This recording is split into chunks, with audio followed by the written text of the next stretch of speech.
दूसरी बात, हम नशा की बात तो हमने की ही, दूसरी बात आप लोगों के सामने रखेंगे ये मोबाइल। अभी हम लोग पढ़ भी रहे थे और बराबर सुनते हैं कि इसका काम क्या है। ये एक दूसरे से संपर्क स्थापित करने के लिए बेसिकली, कुछ आजकल के जो पढ़ाई हो रही है तो उसमें है कि बहुत सारा चीज़ स्कूल से मिल गया मोबाइल पे, अब उसको आप देखें। अब आप ठीक है, एक समय निर्धारित कर लीजिए, अपने दोस्तों से बात करिए, ठीक है, घर से अगर बाहर नहीं निकल पा रहे हैं लेकिन एक समय निर्धारित कर लीजिए। अब ऐसा ना हो कि 12-12 बजे रात तक आप अपने दोस्त के साथ बात कर रहे हैं, पढ़ाई फिर कहाँ करोगे आप।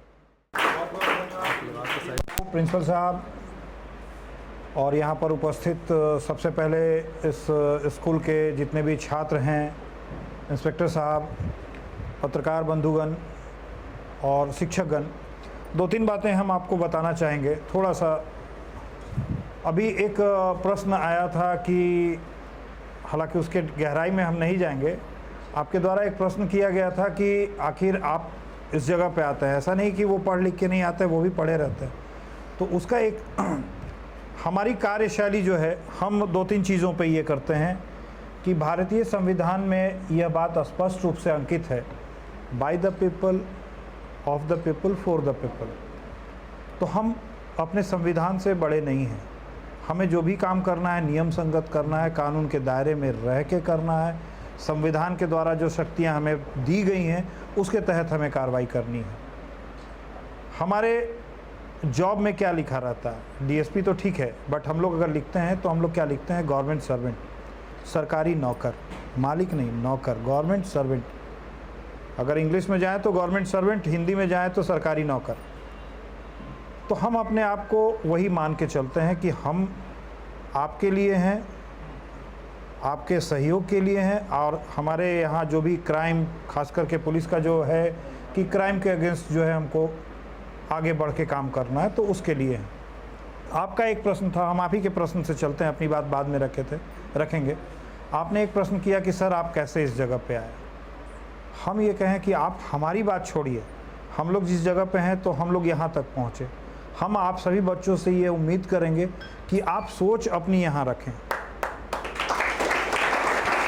आप अपनी सोच यहाँ रखें, तो किसी न किसी जगह पे ज़रूरी नहीं है कि सफलता एक, आज के समय में जो हम लोग देखते हैं समाचार पत्रों के माध्यम से, इलेक्ट्रॉनिक मीडिया या प्रिंट मीडिया के माध्यम से, कि आजकल के बच्चे खास करके वो बहुत जल्द जो है वो क्या भाई परीक्षा दिए हम पास नहीं कर पाए।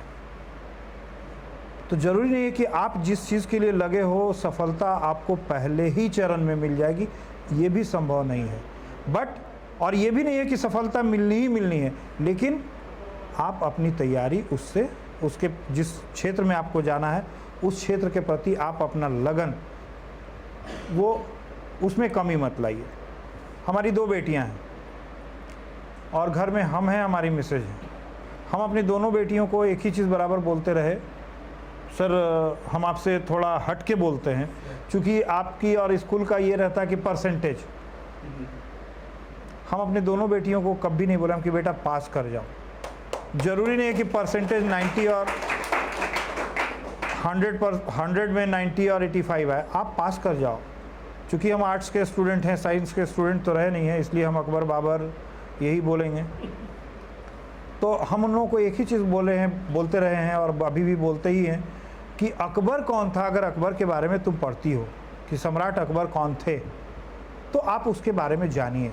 ज़रूरी नहीं है कि हर बातें उनके द्वारा जो भी कार्य किए गए, जो अच्छी बातें हैं उसको आप आत्मसात करिए, उनकी बुराइयों को छोड़ दीजिए, उनकी अच्छाइयों को आत्मसात करिए। बट अकबर कौन थे वो आप समझिए।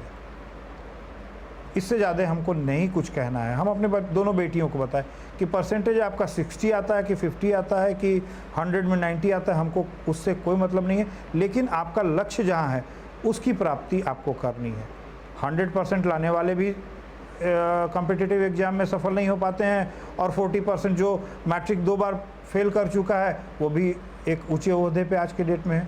तो उससे कंपेयर बिल्कुल नहीं करिए आप लोग कि अरे हम परीक्षा दिए थे, 10th का एग्ज़ाम दिए थे, 11th का एग्ज़ाम दिए थे, हमारा परसेंटेज इतना आया। तो डेमोरलाइज कहीं नहीं होना। और ये कभी कंपेयर मत करिए कि हमारे दोस्त को आ गया 90 और हम लोग साथ में पढ़ते थे हमको आया 80, हमको आया 60। उससे नहीं, आप भी वही पढ़ाई कर रही हैं और आपके जो मित्र हैं, आपकी जो दोस्त हैं, आपके जो मित्र हैं, उनको 90 आया। ठीक है, हम अपनी पढ़ाई कर रहे हैं, वो अपनी पढ़ाई कर रहे हैं, लेकिन सोच बराबर ऊपर रखनी है। हम लोगों का एक अभी जो हम लोग निकले हुए हैं और हम लोगों का एक मकसद अभी है कि अभी जब हम बरही आए, एक अनुमंडल पुलिस पदाधिकारी के पद पे जब हमने योगदान दिया, तो यहाँ जो समस्याएं थी बरही की, उसको जो हमने देखा तो 2-3 समस्याएं यहाँ हैं जो कि यदि उस पर समय रहते काबू नहीं पाया गया तो वो आने वाले समय में न सिर्फ यहाँ के लिए बल्कि पूरे यहाँ से हट के भी और जगहों के लिए वो एक गंभीर समस्या उत्पन्न हो जाएगी, और वो है नशा।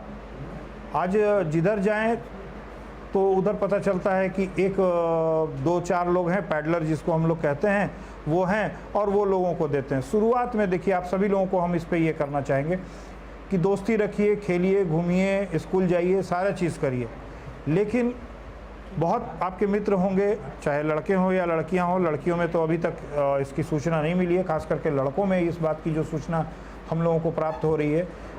आए दिन जो सूचना मिलती है कि लड़का है, ठीक है आप भी पढ़ रहे हैं या कोई भी बच्चा पढ़ रहा है, गया स्कूल से बाहर निकला, कोई दोस्त बगल में है, बोला यार थोड़ा सा ये खा लो या ये पी लो, वो प्रोत्साहित करेगा।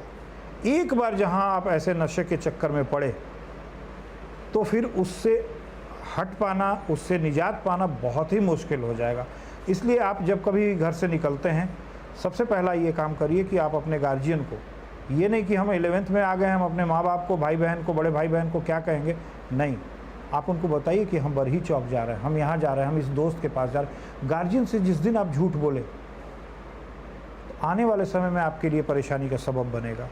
आपका काम है पढ़ाई करना, आप पढ़ाई करिए, एक अच्छा रिजल्ट दीजिए, खेलिए कूदिए, सब करिए, लेकिन वैसे लोगों के साथ दोस्ती मत करिए जो कि आपको आपके रास्ते से विमुख करना चाहते हो।